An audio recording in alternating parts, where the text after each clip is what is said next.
প্রধানমন্ত্রী জননেত্রী শেখ হাসিনাকে সসম্মানে বাংলাদেশে ফিরে এনে তাকে আবার পুনরায় বাংলাদেশের প্রধানমন্ত্রী নির্বাচিত করা হোক।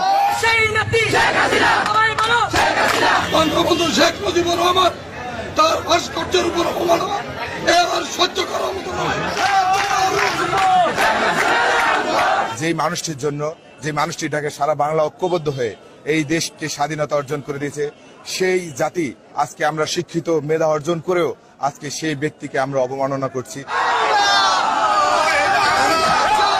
প্রিয় সংগ্রামী সাথীরা, এই বাংলাদেশ আওয়ামী লীগ দীর্ঘদিনে এই পর্যন্ত এসেছে ৫ থেকে ৬৬, ৭৯, ৭০ এবং ৭১ দেশ স্বাধীনতার পক্ষ থেকে এই পর্যন্ত বারবার আওয়ামী লীগের দেশ স্বাধীন করেছে শুধু এই দলের মাধ্যমে। তাই আমি বলতে চাই, আমাদের দলের স্থপতি বঙ্গবন্ধু শেখ মুজিবুর রহমান তার ভাস্কর্যের উপর